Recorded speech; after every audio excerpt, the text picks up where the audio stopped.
O cara mandou aqui no chat, é verdade. É impressionante como cada fala dela é refutável, cada frase é refutável. Contratação de defensores públicos, criação de novos núcleos criminais, ampliação de equipes técnicas e atendimento de estabelecimentos penais. Impactos também sobre a máquina da segurança pública, porque serão novos inquéritos policiais, prisões em flagrantes, investigações criminais, audiências de custódia, cumprimento de mandato judicial, também sobre a polícia civil, mais delegados. Aí ela falou muita merda. Deixa eu te falar uma coisa, você não precisa de mais polícia civil ou mais Ministério Público pra investigar crimes. Porque eles são cometidos por menores de 18 anos. Ela é sim uma aberração jurídica. Ele vai ser tratado como adulto do ponto de vista penal, mas do ponto de vista civil, ele vai seguir sendo lido, tratado pela justiça brasileira como um adolescente que ele é. Então, do ponto de vista de direitos, como por exemplo, para adquirir um imóvel, para prestar concurso público e assumir um cargo público, para ser votado, não pode, é acima de 18 anos. Agora, para ser preso e tratado como adulto... Pausa aqui, é claro, ô gênio, deixa eu explicar para você uma coisa. Olá, já deu seu like? Não deixe de ajudar o canal. Bom, a notícia é, passou na CCJ, a redução da maioridade penal, agora vai para a comissão especial, para depois para o plenário e depois ir para o Senado, certo? E aí, claro, que a esquerda já chegou, não, meu, isso não pode acontecer, meu. E aí, primeira pauta, o que foi? O que ele tá falando? Que a facção vai ser beneficiada com o fim da maioridade penal. Vamos entender a tese, certo? Vamos lá. O problema com a PEC da redução da maioridade penal é que, além de inconstitucional, não é. Não é inconstitucional, tá? Não é inconstitucional, porque a partir do momento que você não fere uma cláusula pétrea, você pode mudar a Constituição. É a mesma coisa que eu chegar e falar assim, eu quero que as pessoas sejam presas após julgamento em segunda instância. Não sobre o trânsito em julgado, como está na Constituição, que você pode interpretar que é só quando o cara passa do STF, né? Então você faz uma PEC. Essa PEC não é inconstitucional. Vamos lá. Põe na tela. A proposta é estúpida e contraintuitiva. Aqui uso o termo estúpida no seu sentido lexical. Falta à medida discernimento sobre seu impacto. Parte do Congresso finge não ver que os maiores beneficiados pela redução da maioridade penal são, pasme, as facções criminosas. PCC e Comando Vermelho controlam presídios em todos os estados para onde seus empregados de 16 e 17 anos seriam enviados para escolher entre morrer ou dele... Entendi. Então a tese do cara é o seguinte, ó pessoal, deixa eu te falar. Você prender como adulto meninos de 16 e 17 anos, essas crianças que são vítimas da sociedade, na verdade você está fazendo com que o crime organizado tenha mais soldados. Tipo assim, o cara... Então eu tenho outra sugestão. Então por que a gente não aumentar a maioridade penal para 25 anos? Pô, aí acaba com o PCC e Comando Vermelho, não é isso? Não é essa a lógica que ele tá falando? Deixa eu ver se eu entendi. Você prende o cara, ele vira soldado do Comando Vermelho e do PCC, vamos não prender o cara. Olha só, a esmagadora maioria dos crimes cometidos no Brasil, os crimes violentos, são cometidos por homens de até 25 anos. Certo? Você pega lá, estupro, latrocínio, agressão, o cara... Isso geralmente é cometido por homem de até 25 anos. Vamos deixar a maioridade penal para 26? Mano, você vai destruir o Comando Vermelho. Os caras vão falar, acabou com o meu polo de recrutamento, meu. Você tem que ser muito, muito retardado ideológico para tentar empurrar para as pessoas que a facção vai piorar se você fizer isso. Que raciocínio idiota, cara. Que raciocínio idiota. Né? Isso não existe. Né? Acabou? Pera, vamos lá. Opinião. Qual a opinião alternativa para um adolescente de 16 anos que roubou um celular na rua? Alternativa 1. Ser preso para crescer no crime nas prisões brasileiras, onde a taxa de reincidência pode chegar a 50%. Alternativa 2. Sofrer internação em unidades socioeducativas com incidência de menos de metade das prisões. Né? Nessa quarta-feira, tal. Eu tenho uma alternativa 3. Você prende o cara e não deixa ele sair para reincidir. Que maravilha! Você vai soltar o cara depois dos 25 anos. Porque aí o cara tá com a cabecinha um pouquinho melhor, ele não quer mais roubar celular na rua. Eu acho uma boa. E assim, o cara não vai ser cooptado pelo crime dentro ou fora da cadeia? Exatamente. Pelo menos dentro da cadeia, ele não pode roubar ninguém, nem machucar ninguém. Exatamente. Então, tem a alternativa 3. Prender esse moleque e deixar ele preso. É simples. Vamos lá? O cara quis todo escrever um negócio de forma difícil pra se aparecer. Vamos lá. Aí tem ela, né? Sâmia. Grande especialista Sâmia. Bom. 4 minutos de Sâmia. Vamos lá. É uma solução supostamente simples, mas falsa, para enfrentar o problema da falta de segurança pública no Brasil, inclusive sobre crimes ou infrações cometidas por pessoas que têm menos de 18 anos de idade. Porque aqui se parte de uma premissa que é equivocada. E sabem que é equivocada porque basta ler os dados e os números aferidos a partir do Ministério de Segurança Pública, não somente do governo Lula, mas também do governo Bolsonaro, que tanto eles defendem. Que explicitam que há o dobro de retorno para o sistema penitenciário, portanto, aquele que pune os que têm mais de 18 anos, do que há no sistema sócio... Pausa aqui. Não, querida, deixa eu explicar uma coisa pra você. É porque a natureza dos crimes do sistema prisional brasileiro é diferente da natureza dos crimes das casas socioeducativas. Entendeu? Às vezes um moleque de 16 anos, ele, sei lá, ele roubou uma bala na banca de jornal. Este moleque, ele vai preso nesse lugar. Agora, no sistema prisional você tem de tudo. Você tem estuprador, você tem traficante de droga, você tem estelionatário, você... Entendeu? É meio óbvio isso, né? Mas vamos lá, continua. E vale lembrar também que esse projeto de lei ele só diminui a maioridade penal para quem comete crime hediondo.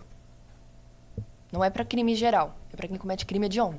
Então, por exemplo, se você é só um moleque que roubou alguém na rua, você não cometeu crime hediondo. Ai. É difícil, né, cara? É o dobro. Até os avanços do Brasil são... Que bosta. Só pra crime hediondo? Que bosta. Vai. Ela é sim uma aberração jurídica. Ele vai ser tratado como adulto do ponto de vista penal, mas do ponto de vista civil, ele vai seguir sendo lido, tratado pela justiça brasileira como um adolescente que ele é. Então, do ponto de vista de direitos, como por exemplo, para adquirir um imóvel, para prestar concurso público e assumir um cargo público, para ser votado, não pode, é acima de 18 anos. Agora, para ser preso e tratado como adulto, pausa aqui, é claro, ô gênio, deixa eu explicar pra você uma coisa. Você pegar um moleque de 16 anos, ele está pronto pra prestar um concurso e ser um servidor público? Não, não está. Agora, se ele é precoce e decidiu matar uma pessoa, ele é adulto o suficiente pra tirar outra vida. Então ele é adulto o suficiente pra ser punido. Acabou. Acabou. E já que a gente vai falar em termos muito pragmáticos, você tira do crime, tá? Organizado, a ferramenta moleque de 16 anos, que muitas vezes tem tamanho de adulto, tá?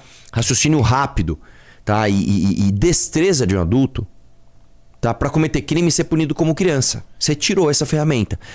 Ah, mas e eu... Então o crime organizado vai ter que agora ir atrás de moleque de 14 anos. Entendeu? E é completamente diferente. Um moleque de 14, um moleque de 17 muda muito. Muda muito. Tá? Vai lá. Pode. Falhamos para que existam tantos jovens cometendo crime não sentado no banco das escolas. Mas não, a partir do diagnóstico de que há uma falência, né, para conseguir garantir de fato direitos para os jovens e eles acabam caindo no mundo de alguma forma, algum crime de maior ou menor potencial ofensivo, o que se faz? Bom, bota ali no sistema penitenciário para que ele se profissionalize e seja parte das facções criminosas que dominam hoje os presídios brasileiros. Pausa. Então eu tenho outra proposta também, Samia. Vamos criar os secotins?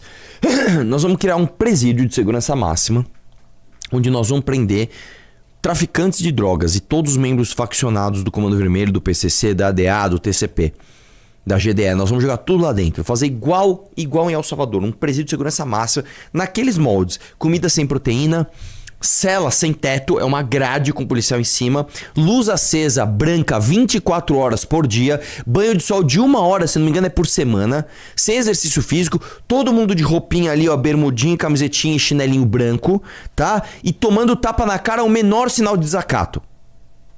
Vamos fazer isso? Vai lá. E a gente tá falando de casos que são graves e são chocantes.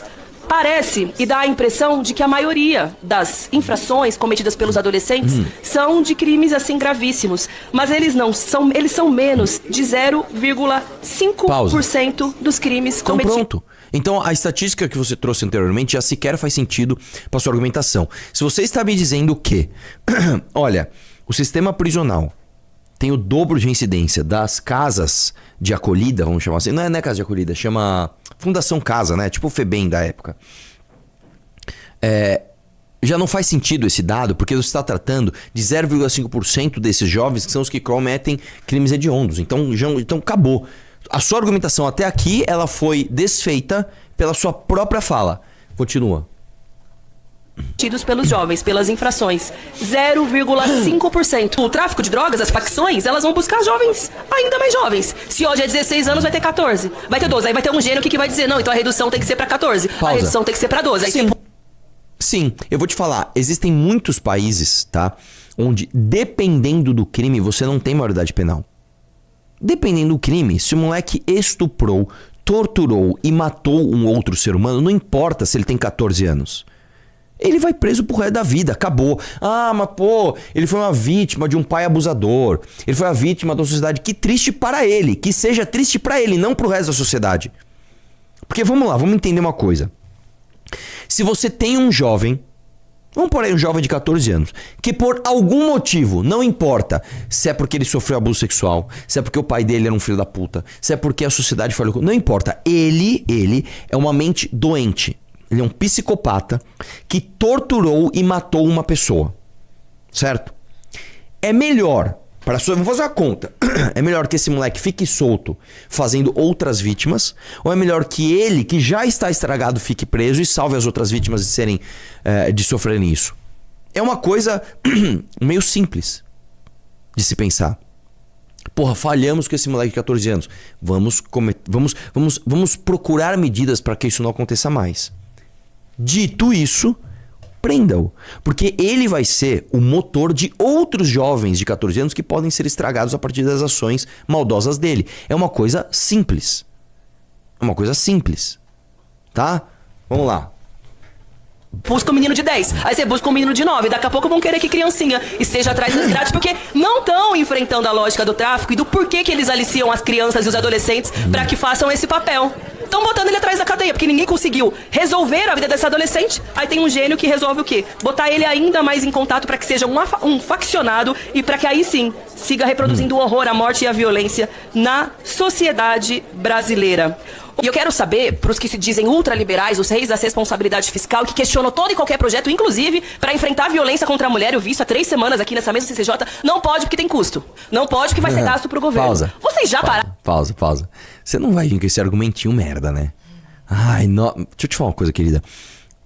É que eu não tô com a pastinha aqui, mas quando eu fui nos debates para debater justamente isso, o custo da criminalidade ele é infinitamente superior do que o custo de deixar esses criminosos soltos. O custo de você ter criminosos soltos ele é absurdamente maior em todos os sentidos. Vamos pensar o seguinte: vamos pegar um homicida, moleque, um estuprador, ele estupra e mata. Vamos falar só em termos de custo, vamos tirar a questão moral. Vamos falar igual você falou, os ultraliberais. Vamos fazer conta. Máquina, ChatGPT fazendo conta. Um moleque que ele estupra e mata alguém, ele vai preso num secote da vida. Ele vai ficar lá, sei lá, 60 anos preso. Certo? Esse moleque vai comer todos os dias, comida sem proteína, ele vai ficar lá dentro do secote, ele tem um custo. Você acha que é mais caro manter esse cara lá dentro, inclusive trabalhando, tá? Ele tem que trabalhar. Ou você deixar ele solto e você ter que pagar médico, psicólogo, polícia, todas as campanhas que você tem que fazer para desincentivar aquele tipo de crime, desse cara solto cometendo esses tipos de crime. É uma coisa meio simples de você entender.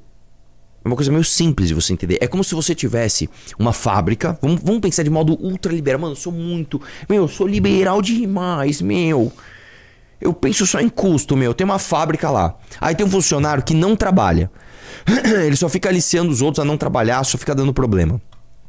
Pô, se eu mandar ele embora, eu vou ter que pagar ali o custo de mandar ele embora. É melhor eu ter o custo de mandar ele embora e deixar a fábrica limpa, ou não ter o custo de mandar ele embora e deixar ele lá corrompendo os outros.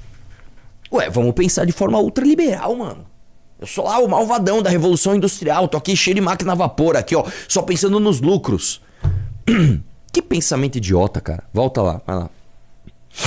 Pararam pra pensar nos custos dessa proposta que vocês estão fazendo? Óbvio que não.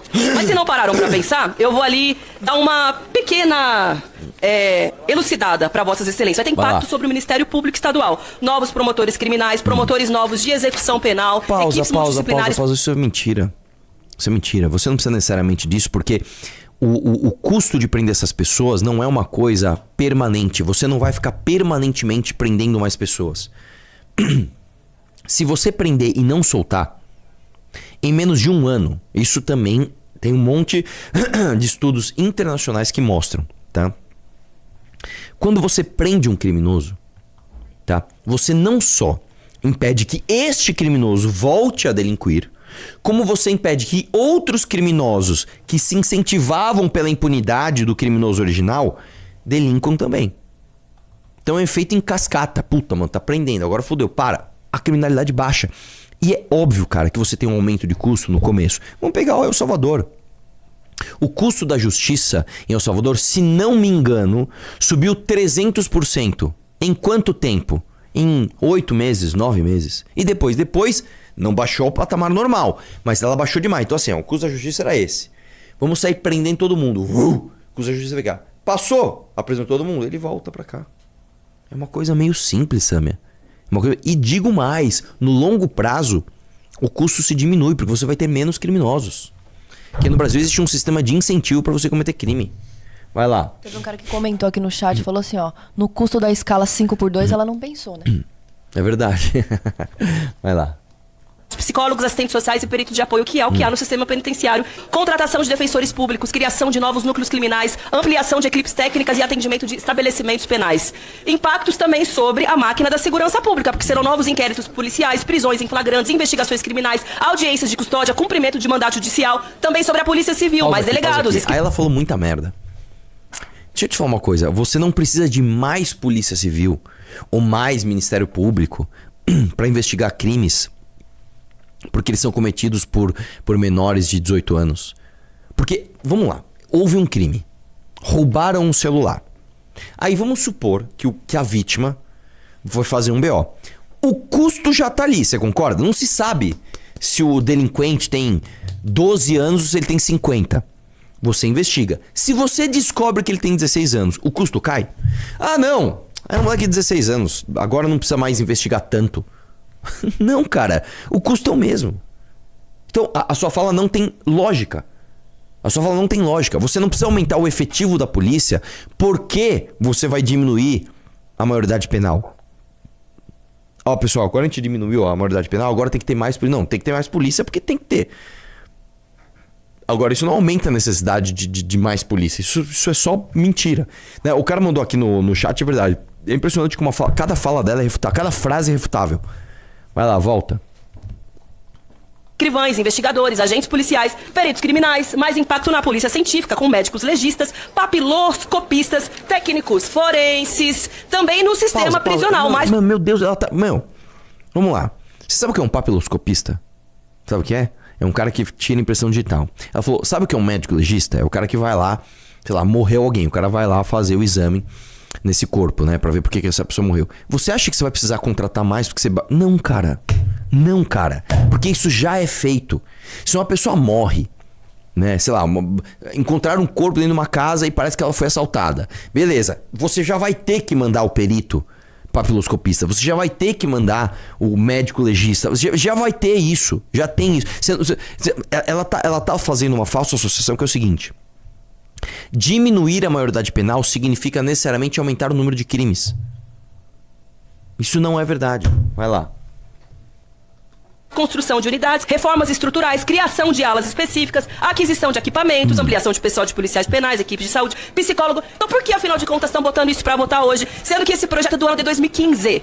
Agora, às vésperas das eleições, em que Bolsonaro, saiu uma pesquisa agora de manhã, está derretendo nas eleições, derretendo. Afinal de contas, um áudio entre Flávio Bolsonaro e Daniel Vorcaro, não há malabarismo, não há cloroquina, não há fake news que dê conta de segurar o tamanho do rojão que acabou de estourar na sociedade. Agora, na hora de se levantar pra ir pra cima de gente que se envolve de verdade com robustez, com o crime organizado, que utiliza inclusive de dinheiro de aposentado pra financiar Daniel Vorcaro e todos os seus asseclas que lavam dinheiro inclusive com supostos filmes de ex-presidentes da República, ficam em silêncio. Porque Clica no Instagram. Sam, eu podia fazer essa pesquisa toda aí sobre a escala 6x1. Essa aí, né? Deixa eu ver uma coisa. Ela tá com escala 6x1 e tal. Não, beleza, só pra saber isso.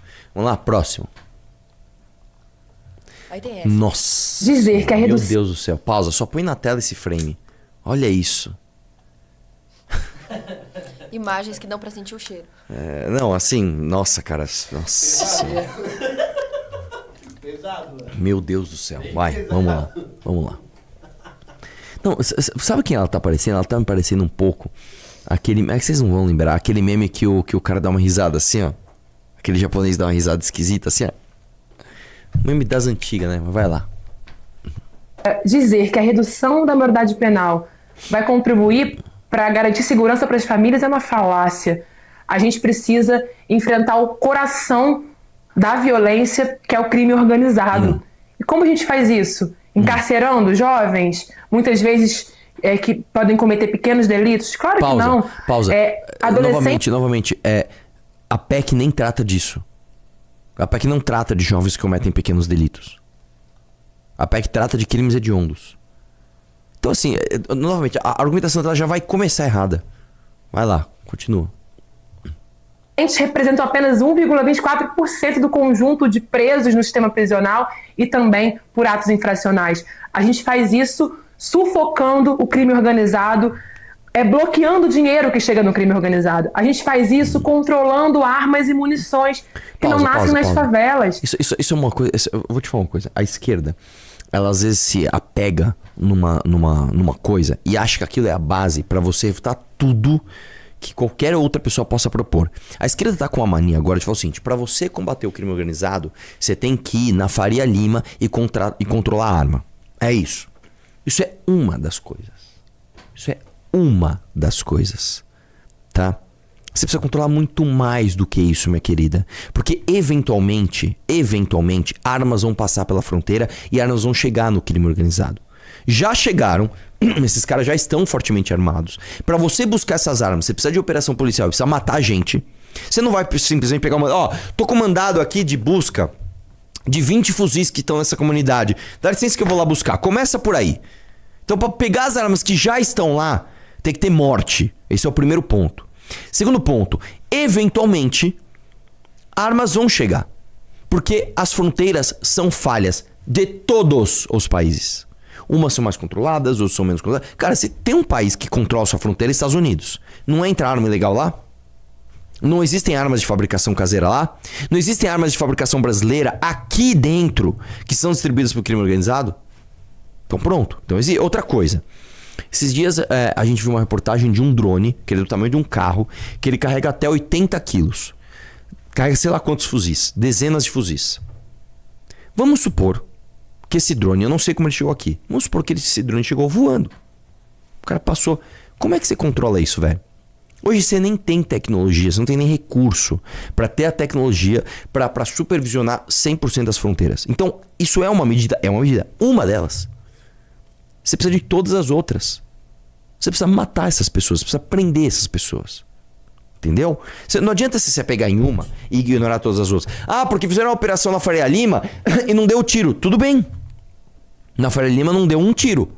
Prenderam o Vorcaro lá no aeroporto, não deram um tiro. Beleza. Agora, no morro dominado pelo Comando Vermelho, tem que dar tiro. Um não anula o outro. Vai lá, continua. A gente faz isso, por exemplo, tendo medidas para ter uma elucidação maior de homicídios no país. Não sei se vocês sabem, mas tem estados no nosso país que a elucidação de homicídios, ela chega no máximo a 15%. Então você tem uma das maiores populações carcerárias do país e prende mal. 40% de presos provisórios, muitas vezes quem comete homicídios nunca, inclusive, é identificado. Então tem muitas medidas que têm que ser feitas e, sem dúvida, reduzir a maioridade penal não é uma medida que enfrenta a violência. É falácia em ano eleitoral. As pessoas têm medo da violência, é natural que esse medo exista, porque de fato o Brasil é violento, e aí a extrema-direita quer, para fugir, inclusive, do momento de degradação que ela vivencia, apresentar uma falsa solução para esse sentimento legítimo de medo das pessoas. Eu acho, termino com isso, para a gente se ouvir, que segurança pública é coisa séria. Enfrentar a violência talvez seja uma das principais tarefas do Estado brasileiro. Mas não dá pra gente apresentar uma falsa solução como a redução da maioridade penal. Dizer que a redução da maioridade... Que bosta. Próximo. É muito Eita!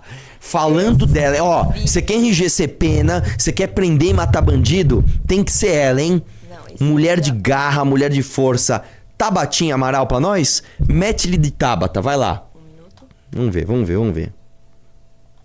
Oh, calma aí. 20 anos Vamos de curso, apreciar, amigo. vamos apreciar. 20 anos de curso, Ela velho. tá falando uma coisa muito Vai lá. importante. Eu não acho que é comparável o presidente Lula com Flávio Bolsonaro. E aí você pode falar, Tabata, mas o PT foi conivente com a corrupção por muitos anos. Eu acho que foi. E tem figuras ali que realmente deveriam estar presas. Mas o presidente Lula não entrou na política pra ganhar dinheiro. Eu acho que esse reconhecimento, eu sei que é difícil no Brasil porque a gente tá discordando com tudo. É incomparável, não é uma questão de, mas olha quem é menos corrupto. Não. Flávio Bolsonaro é conhecido como Flávio Rachadinha. O caso da loja de chocolate. E daí? Tipo assim, e daí? O Flávio Bolsonaro foi conhecido como Flávio Rachadinha. Tá, e o Lula é conhecido como Lula Mensalão? Lula Petrolão? Nossa, cara, vai. Mais de 50 imóveis comprados com dinheiro vivo. Se é pra criticar o presidente Lula, o PT, critique pela conivência que pausa teve. aqui. Então vamos lá, deixa eu te falar uma coisa, Tabata. Você sabe que o Lula ganhou mais de R$1,5 milhão de reais em presentes, tá? Das construtoras que construíram diversas obras nos seus governos. Você sabia disso que ele ganhou? Isso não é minha opinião. Isso não é, eu sei. Sabe aquelas coisas meio, alguém me contou. Não, isso é oficial. Isso é oficial. Só pra você ter uma ideia, só o armazenamento e o transporte dos presentes, quem fez foi a OAS, tá? Só isso dá mais de R$1 milhão. Só o armazenamento, traz os presentes aqui, armazena aqui. Puta, ele mudou. Pega tudo isso, põe no container e leva pra outro lugar. Só o armazenamento e o transporte, nós já estamos falando de mais de R$1 milhão. Isso é uma das coisas. Aí eu vou te dar outro exemplo. O presidente Lula, ele contratou uma construtora chamada Odebrecht para construir diversas obras no seu governo. O Marcelo Odebrecht foi preso. Por quê? Porque ele pagou propina para um monte de gente. Coincidentemente, o Lula sai da presidência da República e ele dá palestras para esta mesma empresa condenada no valor de 14 milhões de reais. Então, pera lá. Você acha que é uma coincidência que um presidente da República contrate uma empresa para construir bilhões de reais em obras? Essa empresa é condenada, depois ele sai do cargo e ele dá 14 milhões de palestras que não tem um registro? Me mostra uma foto de uma palestra do Lula. Uma. Fazendo aqui, o Lula dando palestra aqui pra, sei lá, 40 pessoas dentro da construtora. Você realmente acha que o Lula deu 14 milhões de reais em palestra? Isso eu tô falando 14 milhões, valores lá de trás. Hoje seria, sei lá, quase o dobro. Hein? Fala pra mim, cadê o Lulinha? Cadê o Lulinha, Tabata? Cadê o Lulinha?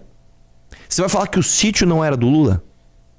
Que tinha os 3 pedalinhos com o nome dos netos dele, que tinha foto dele na escada, que tinha escova de dente da Marisa Letícia na suíte presidencial, que o GPS dele mostrou que ele esteve 111 vezes no sítio, se não me engano, em 2 anos, que tinha um almoxarifado com diversos presentes pessoais ao Lula, como, por exemplo, camiseta de time autografada, presentes personalíssimos.